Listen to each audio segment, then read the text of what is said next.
Good morning, and welcome to the Unitarian Universalist Fellowship of Midland, to our online worship service. I'm Sarah Clave. I'm your worship associate for this morning's service. If you haven't already, please type into the chat box who you are and who you have brought with you today. Unitarian Universalism is a welcoming and inclusive religion. It encourages us to keep open hearts and minds because our own experience, conscience, and reason are the final authorities in religion. It affirms the inherent worth and dignity of every person and that we are all connected to each other and the earth. If you are visiting us today, a special welcome to you. We appreciate you spending some of your Sunday morning with us, phone, or through our Facebook page. If you've been attending for some time and have come to feel that this is your spiritual home and you are considering becoming a member of our fellowship, please contact our minister, Eric Severson, or a member of the welcome team, or let us know of your interest in the chat box. Welcome, one and all. If you have a chalice or candle at home and would like to join in our chalice lighting remotely, now would be a good time to get that ready. And if you would like to join in sharing joys and sorrows this morning, you will need to find the participant icon to raise your hand for that. And now we will move on to announcements, which you will see on your screen. We will.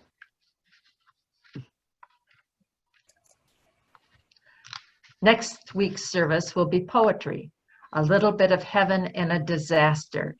It will be led by Jim Chrisman. That's always a highlight. Poetry can express all sorts of emotions, from anger to love, despair to humor. This year we find meaningful insight into our shared and particular situations, and finding the right words without becoming pedantic is daunting.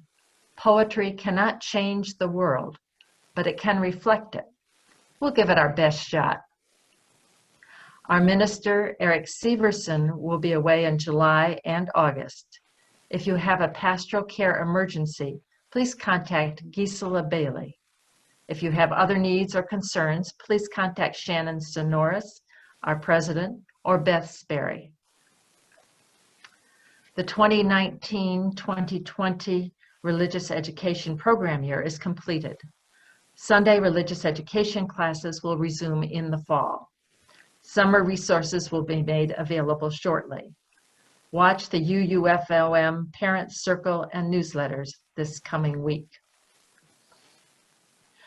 For information about several other announcements, watch your email for our Candle Flame newsletter on Saturdays.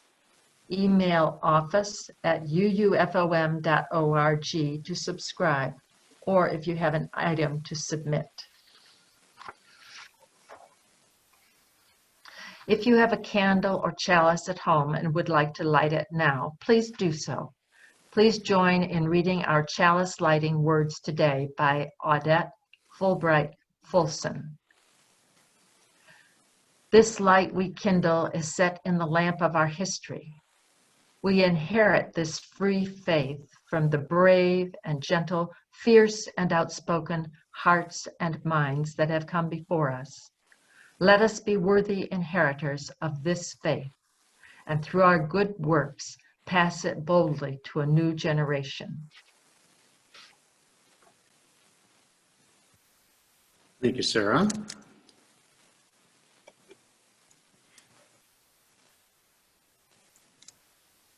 And our opening words, meditation, and closing words today are by Tanya Marquez, Assistant Minister at First UU Church of San Diego.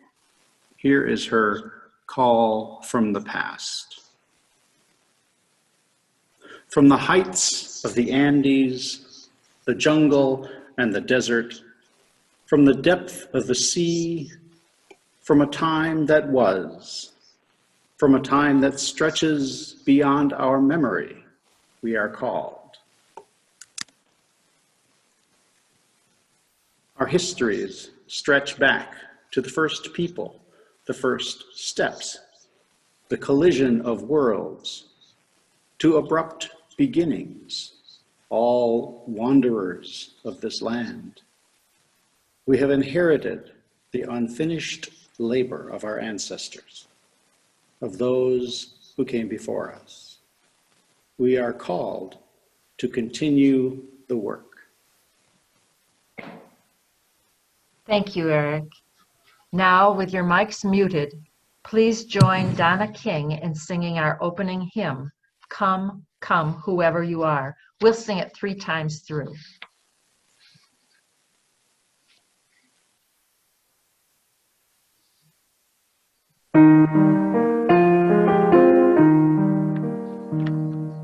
Come, come, whoever you are, wanderer, worshiper, lover of leaving. Ours is no caravan of despair.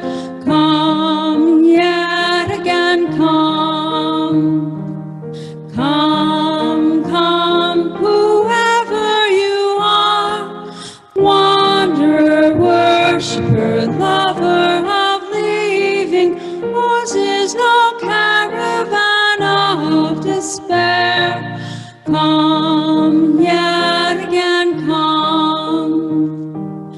Come, come, whoever you are, wanderer, worshiper, lover of leaving. Ours is no caravan of despair. Come, yet again come. I invite you now to center yourselves and enter into a time of reflection, meditation, or prayer. Today's meditation is Tanya Marquez's call from the present.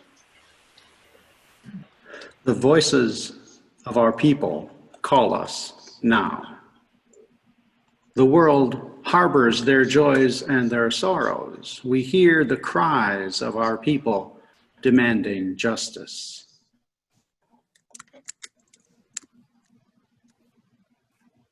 In that call, we recognize the voices of those who wander in the desert, the border crossers, the navigators, the justice seekers, the dreamers, and the hopeful. We weave our story to the story of our ancestors, right here, right now. We are in the midst of responding to the call that comes from all the corners of the land, from the south, the north, the east, and the west. We are called to sustain the work.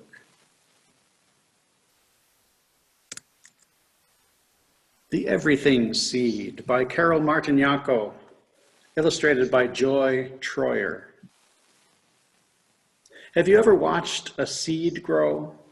Have you ever noticed how it begins so small, so still, so quiet, like a gift waiting to be opened?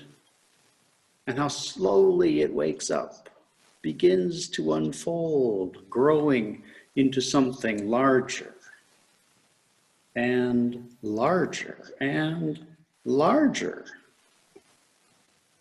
Then you know that whatever comes from a seed usually ends up looking very little like the seed it came from, which is also true of the very first seed. Once, long, long ago, way back before the beginning, so long ago, there was no such thing as time, because there was no one there to count it. Everywhere was a huge, deep, mysterious place, like something waiting to happen. There were no stars, no sun or moon. There was no place like the earth. Not a drop of water, not a single tree or rock or flower, and no living beings anywhere.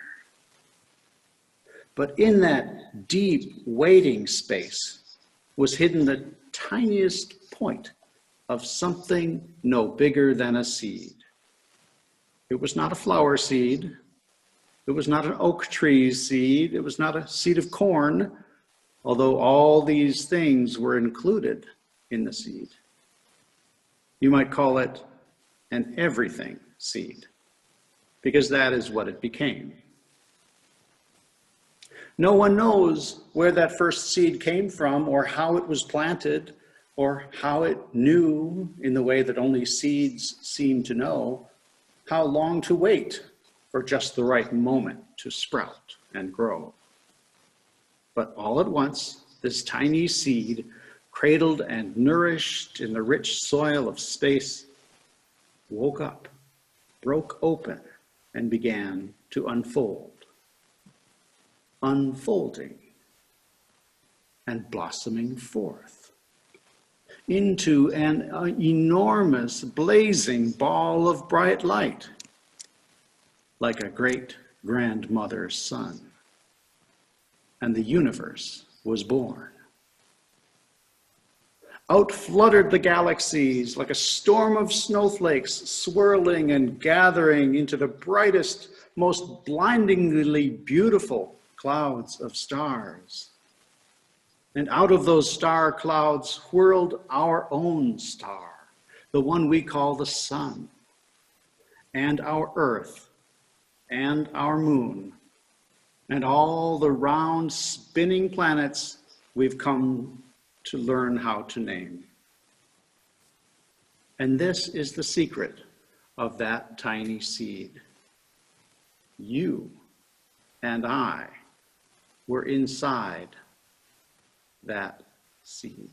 You and I were there in the very beginning.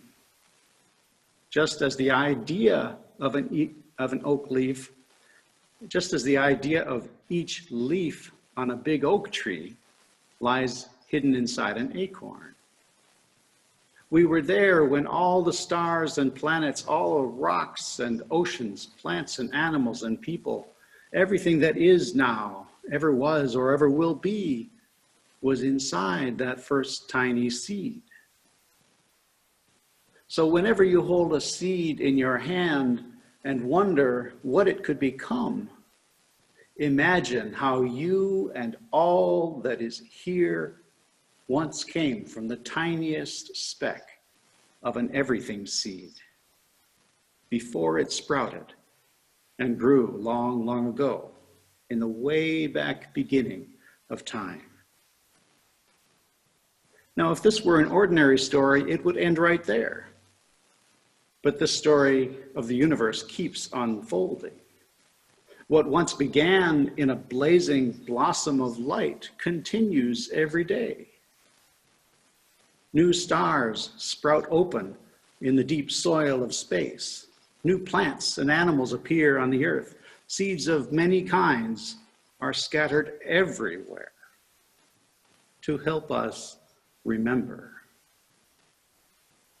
And new people are born every day with the spark of that first light still alive and burning deep inside, waiting like the everything seed to shine in ways that are yet to be known.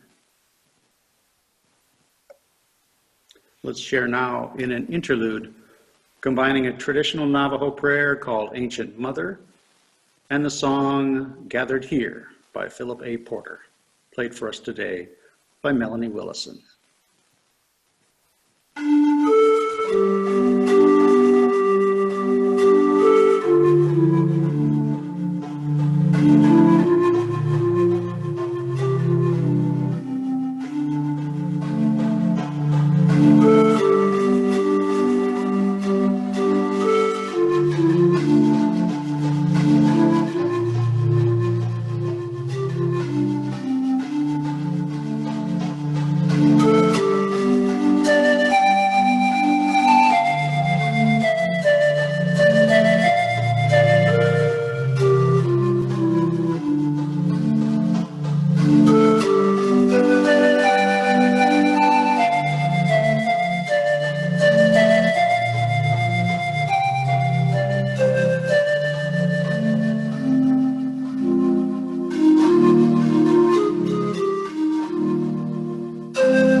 Thank you, Melanie.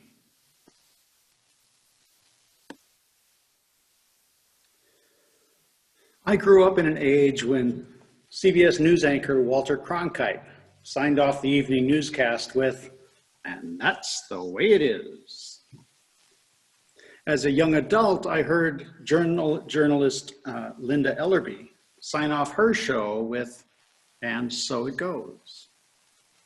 I trusted broadcast news stories then and never questioned the truth of either statement.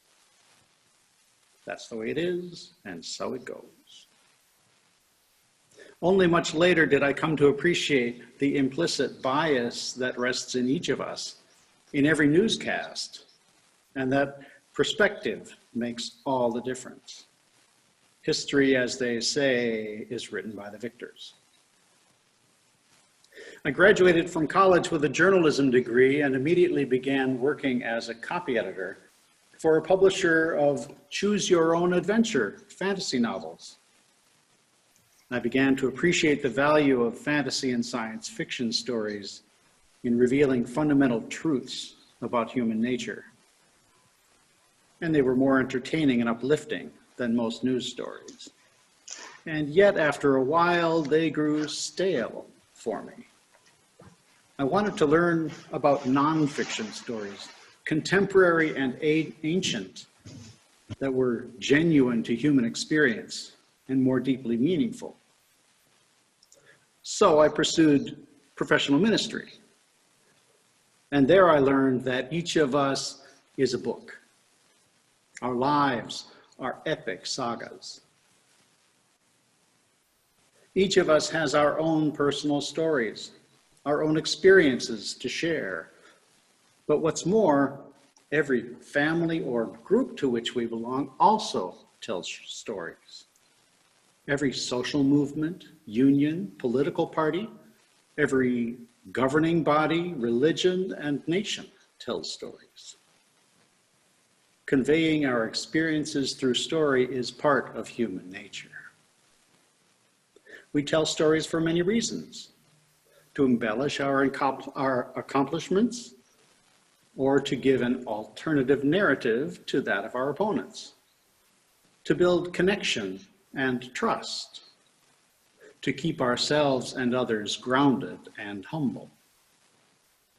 Stories can sadden or inspire us.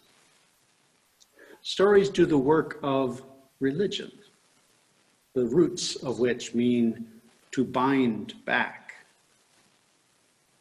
Stories can bind us back to the images, memories, and commitments that give our lives meaning.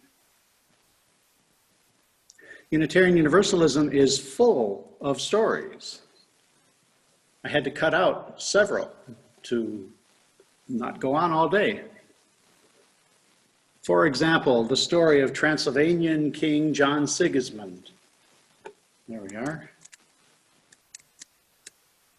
The only Unitarian monarch in history, and how his Edict of Religious Tolerance in 1568 authorized local communities to freely elect their preachers. There's the story of the Universalist Reverend Olympia Brown, who shattered the glass ceiling long before the term was coined, becoming ordained one of the first women ministers in the United States in 1863.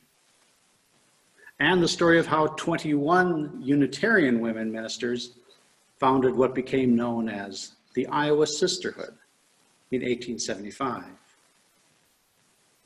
There's the story of Austrian artist Hans Deutsch and how he created our symbol, the flaming chalice, in 1941, and of how it was used to help Jewish refugees escape Nazi persecution on the eve of World War II. Many are the stories about things for which we may be proud, but it's also important to recall cautionary tales, stories of our shortcomings from which we may continue to learn and grow toward our best selves. The story, for example, of appointees of the American Unitarian Association who acted as federal agents in the late 19th century. They were compassionate and well-intentioned, but politically naive and culturally undiscerning. They supported forcing members of the Ute Nation to assimilate into a Euro-American culture of settled agriculture and of speaking English. There's the story of our denominational forebears ordaining but ultimately failing to support the Reverend Joseph Jordan and other African American ministers from the late 19th century to the present. There's the story of how the great Universalist minister and social activist, the Reverend Clarence Skinner, among others, supported the idea of eugenics in the 1920s in a misguided zeal to pursue excellence and the improvement of humanity. There are more recent local stories to tell. As we've seen by recent demonstrations, we can be stronger and more effective together than we may be as individuals. Each person's narrative combined makes our shared stories fuller and richer. So in thanks for all those who have volunteered their time and talents, let us acknowledge the many and collective ways we've served one another and our community in the past year. My apologies to anyone who was left off the following slides. As you see names go by, I invite you to hear, and as you hear their stories, I invite you to see the faces of our community or the memories that come to mind, and perhaps share these with one another during our virtual coffee hour. We begin with the story of how our board members scrambled to make wise and accountable decisions when crisis after crisis befell us. Even through all this, they continued to learn new skills and build relationships. There's the story of how our leadership development team brought other team leaders together to deepen and grow their relationships and develop their skills together. There's the story of how our welcome team greeted people at the door, of how the kitchen committee diligently checked for expired perishables in the fridge and cupboards, of how our engagement team worked to plan and provide social gatherings like the luncheon on Commitment Sunday so long ago, and other opportunities to build relationships, and of how our hospitality teams provided snacks and beverages, stood as ushers, and cleaned up on Sundays, and did so much more. There's the story of our sopranos, altos, tenors, and basses who until 3 months ago rehearsed weekly and enriched our Sunday services with song and provided carols at Dow Gardens. There's the story of how our aesthetics committee beautified our space in every season. There's the story of how members of our building and grounds committee came together to assess needed repairs and improvements and facilitated a cleanup last fall, and which they're planning to do again next Saturday. The story of how our many green thumbs cared for our gardens and grounds. There's the story of how members of our stewardship, endowment, and finance committees kept us financially stable, of how they successfully planned and fulfilled a budget of nearly $215,000, of how the auction committee carried out its first ever all online event and made nearly as much money as the in-person event last year. Of how dozens of you donated your time, ingredients, or funds for our pasty bakes. There's the story of how members of our pastoral care team served the emotional needs of members and friends after a member's infant, another member's spouse, and another member died. Of how the team provided loving presence after relationships became rocky, after the pandemic heightened our anxiety and isolation, and after the historic flooding ruined homes. There's the story of how staff members and members of the worship team stepped up to plan and lead services and to make sure Sunday worship services continued to be accessible online. And of how members of the sound team worked before we went online to make services available orally. There's the story of how members of our religious education team and volunteer teachers gave of their time and talent to keep families connected, to explore other religions, and to teach and guide our young people, as we heard last week. Of how our covenant group leaders guided and fostered our small groups, even when the pandemic forced them to meet remotely. Of how leaders of our CUPS chapter and Buddhist Sangha helped deepen our spiritual practices by leading regular or periodic teachings and rituals. There's the story of an ordination that wasn't, and the task force members who were all geared up to pull it off. That's a story still in process. In this month of LGBTQA+ Pride, we recall the story of how members of our love teams modeled living our values every day. They took in weekly collections of donated items. They organized a road cleanup. They learned about and vulnerably shared their experiences of racism. And they developed stronger ties to local justice-seeking organizations. There's the story of the many kind souls who helped members and friends muck out their basements from last August through the historic flooding in May, and of the dozens of you who donated funds to our minister's discretionary fund and the efforts of other organizations.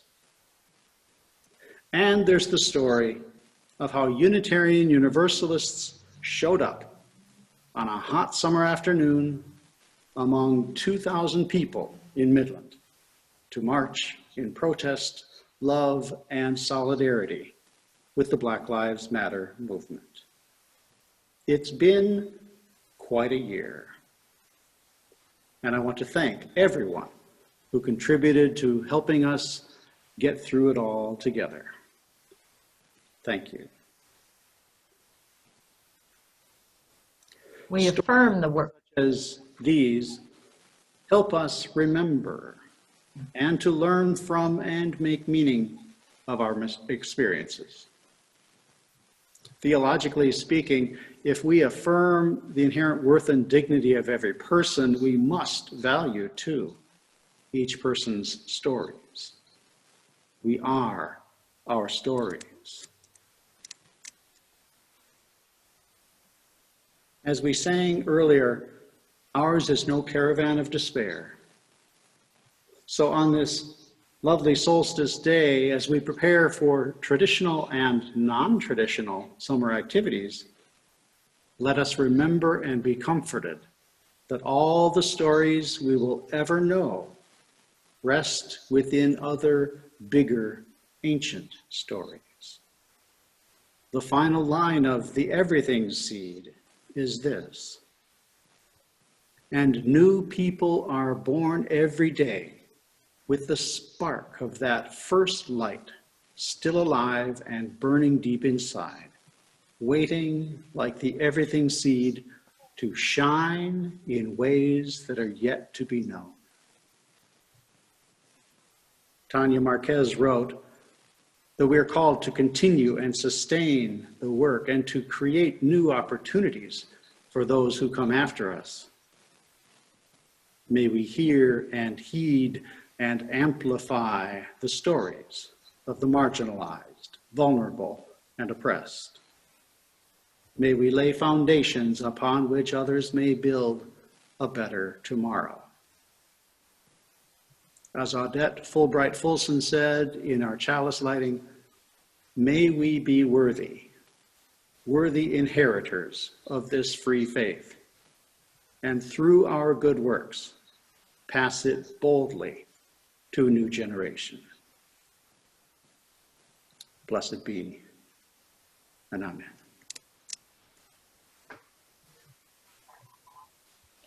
We affirm the work of this fellowship and its mission through our financial contributions.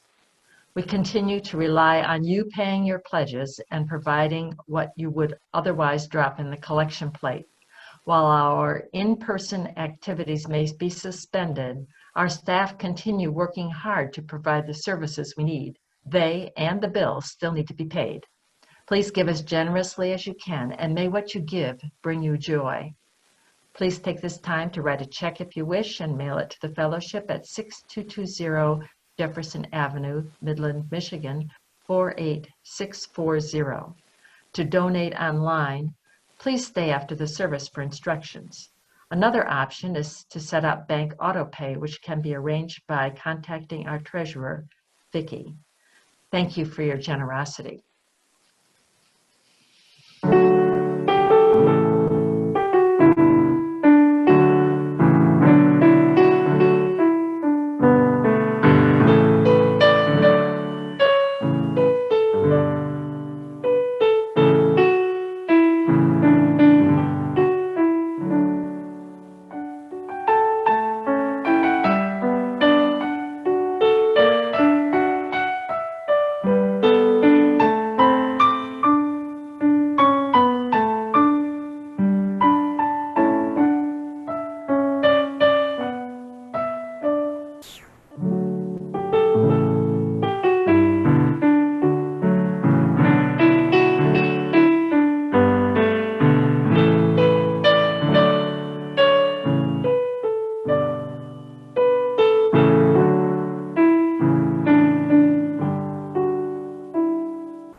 Thank you, Melanie. Our closing words today are Tanya Marquez's Call from the Future.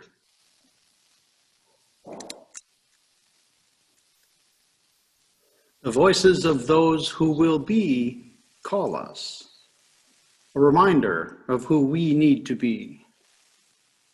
In the weaving of our story to the web of life, we must remember not to cut the strings, for there are others coming after us, others with tender hearts and strong wills, with creative determination, those who will live in the house of tomorrow.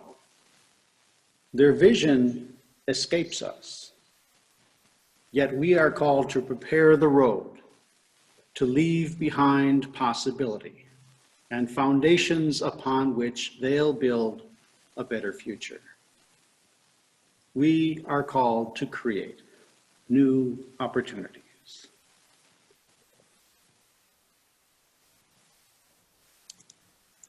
And the words for extinguishing our chalice today are by Ian Hunter Bear. I invite you to read them along with me.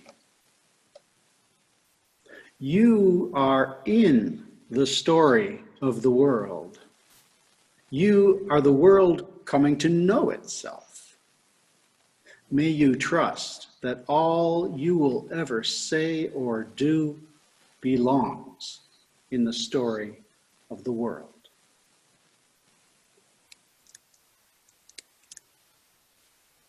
Now, with your mics still muted, please, King, and singing a song we sang many months ago, to usher our children to their classes.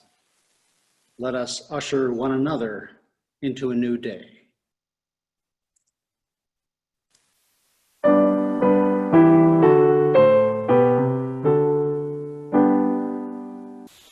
We hold you in our hearts with love, a love as free as skies above, a love as deep as seas below.